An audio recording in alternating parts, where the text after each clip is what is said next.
Magaling tong bata na to. Cancino, 35 big points. Siya yung nagbuhat sa Meralco Bolts. Ang problema lang, natalo sila at sa social media, parang siya pa ang sinisisi. Huwag natin sisihin si Cancino. 35 big points. He has a bright future ahead. Ang totoong dahilan kung bakit natalo, sasabihin ko sa inyo.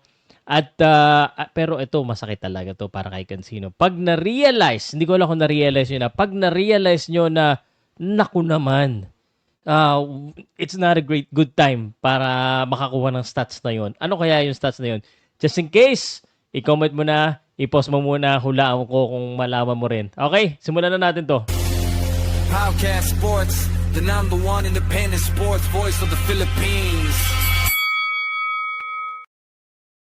Independent, we talk about basketball, boxing, and MMA, and usually sa Hinebra lang ako nag-react, pero napanood ko kasi yung laro.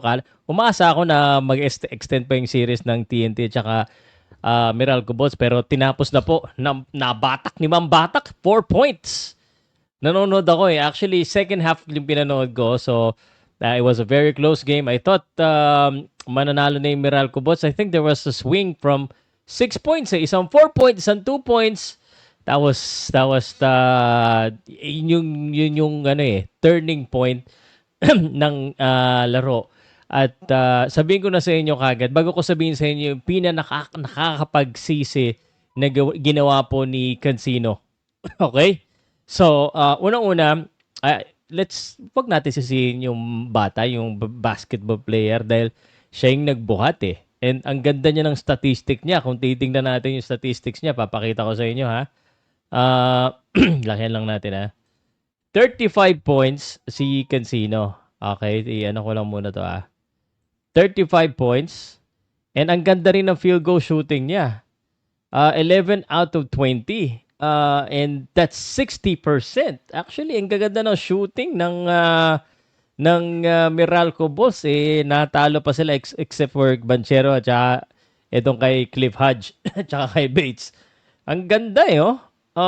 Pero natalo sila and ito yung akin, ano yun natin yung stats, no? Huwag naman na masyado tingnan pero the real reason I think kung bakit natalo, let me know, you agree with me, out-coach na out-hustle sa huli regarding especially nabasa sila alam nila mainit si Cancino. If you remember this, nag-switch ng depensa yung TNT, yung mas malaki, kaya nasa palpal. Nalaman eh. So, magaling si Coach Shot Reyes, at least on that last play, medyo feeling ko nabasa kung anong gagawin. And that's why nadepensahan. Tapos, sinuwerte pa sa bandang huli, na nanakawan pa nila, na-shoot pa rin ng Batak. So, medyo may halong swerte na rin. Pero parang, sa tingin ko, nabasa yung Cancino na they're gonna go to Cancino, which is, yun din naman gagawin mo pag ikaw talaga yung coach dahil yun ang swerte eh. Pero ito yung matindi kay Cancino. Papakita ko lang sa inyo guys ha.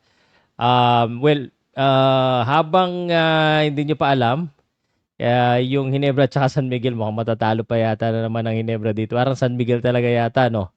Wag naman. Hindi. Anyway, kung sino manalo, yun ang mas magaling. Pero ito po yung pinaka nakakapangsisi.